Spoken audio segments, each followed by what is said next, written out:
Doctor Mohammad Yunus চীনে গিয়ে যে বাজিমাত করেছে এই ব্যাপারে কোনো সন্দেহ নেই। চীন এ যাবৎকালে এত বড় ধরনের সহযোগিতা দেখা যায়নি বাংলাদেশের ইতিহাসে। শেখ হাসিনার জামানায় চীন কখনো এইভাবে সর্বাত্মক সহযোগিতার হাত বাড়ায়নি। আমার ভেতরে যেমন একটা উচ্ছ্বাস আছে, তেমনি আবার শঙ্কাও যাচ্ছে যে এই যে চীন বাংলাদেশকে ব্যাপক সহযোগিতা এবং একটা সম্প্রীতির বন্ধনে আবদ্ধ করতে চাচ্ছে, ভারত কি এটা টলারেট করবে? ভারতের ধাক্কা কি সামলাইতে পারবে?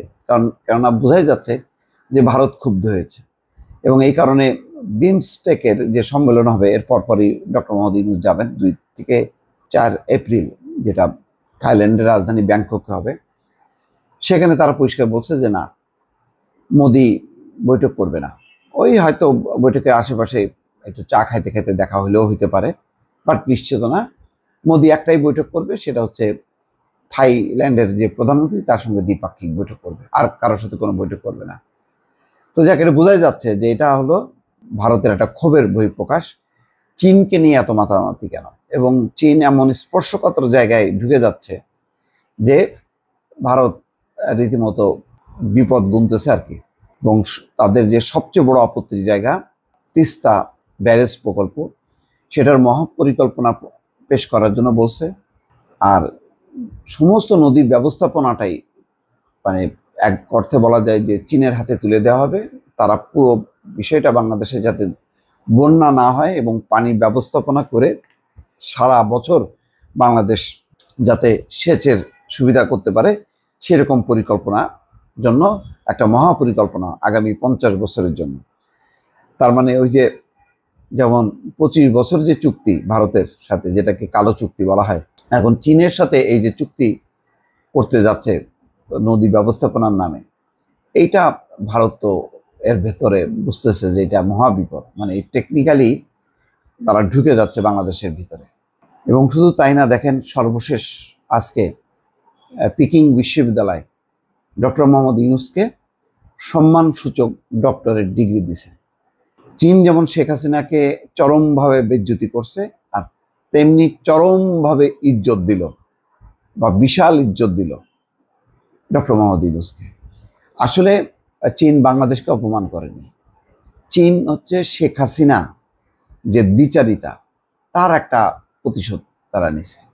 চীন ভয়ঙ্কর, চীনের ভালোর ভালো খারাপের খারাপ, সেটা তারা দেখাইছে। যেহেতু ডিগবাজি মারছে শেখ হাসিনা, চীনে যাওয়ার আগে ভারতে যে বলছে যে না, তিস্তা দিব না, তিস্তা দিলে তোমাদেরকে দিব। তো তিস্তা তো দেওয়ার দরকার নেই। যদি তিস্তার পানি বন্টন চুক্তি হয় তাহলে তো আর তিস্তা ব্যারেজের দরকার নেই।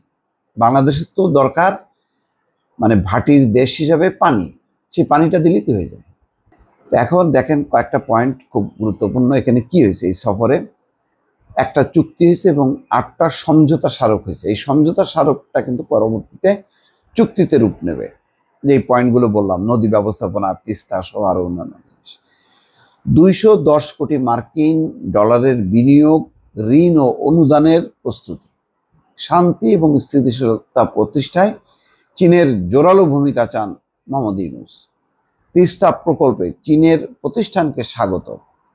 এক চীন নীতির প্রতি ঢাকার অবস্থান পুনর্ব্যক্ত, অর্থাৎ তাইওয়ানের স্বাধীনতা সার্বভৌমত্ব বাংলাদেশ মানে না, এইটাই বড় ডিক্লারেশন। চীন এই সফরে এটাই প্রত্যাশা করছিল, যে প্রত্যাশাটা বাংলাদেশ পূরণ করছে।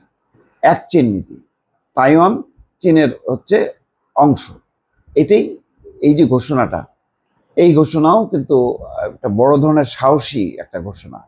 রোহিঙ্গা সংকট সমাধানে পাশে থাকবে চীন। এই যে মোটা দাগের যে পয়েন্টগুলো বললাম আপনাদেরকে, এইগুলো কিন্তু খুবই তাৎপর্যপূর্ণ এবং ভারত দেখতেছে যে এটা তো তার জন্য বিপদ হয়ে যাবে। সুতরাং তারা পাল্টা চাপে ফেলার জন্য ওই বিমস্টেকে ডক্টর মোহাম্মদ ইউনূসের সঙ্গে বৈঠক করলো না। তারপর তো কিছু আসে যায় না। চীন যদি মনে করে যে বাংলাদেশকে বিপদে ফেলতেছে ভারত, তখন বাংলাদেশকে কিভাবে সহযোগিতা করা যায় সেটা তারা ভালোভাবে জানে। আমি তো বললাম তো যে দরকার হয় চীন ওই আরাকানের মধ্য দিয়ে, মিয়ানমারের মধ্য দিয়ে এমন একটা সংযোগ সড়ক তৈরি করে দিবে, যার ফলে একেবারে নিত্যপণ্য সব ট্রাকে ট্রাকে আসতে শুরু করবে। ভারতের উপর নির্ভর করতে হবে না তাকে, অন্তত ভাতে মারবে পানিতে মারবে ওই অবস্থা করতে পারবে না। তো যাই হোক, এখন এখানে দুই শীর্ষ নেতার যে বৈঠক হলো একেবারে সরাসরি চীনের প্রেসিডেন্টের সঙ্গে, এটা খুবই গুরুত্বপূর্ণ।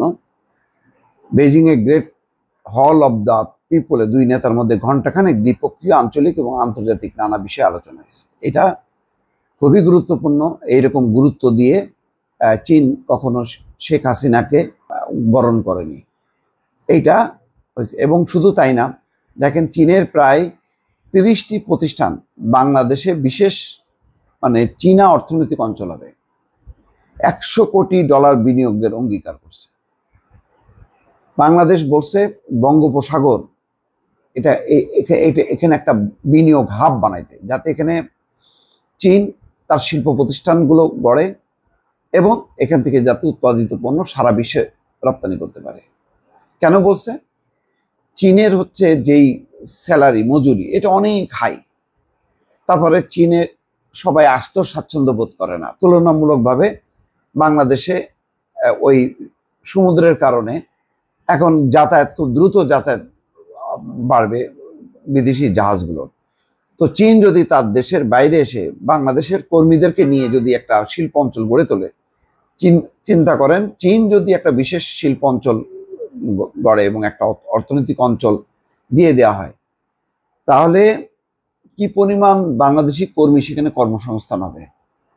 এখন ওই পরিকল্পনাটা খুব দ্রুত বাস্তবায়ন হবে। এটা ইউনূস সরকার থাকলেও হবে, ইউনূস সরকার পরবর্তী যে সরকার আসবে তারা সেটাই ফলো করবে।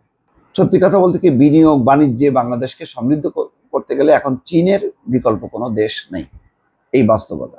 তো এইটা ভারত বোঝে না, ভারত আরো ভালো করে বোঝে, বুঝে সে গোসা করে বাংলাদেশকে এখন ওই যে চিমটি কাটতেছে। এই চিমটি কেটে লাভ হবে না, বাংলাদেশ তার লক্ষ্যে এগিয়ে যাবে।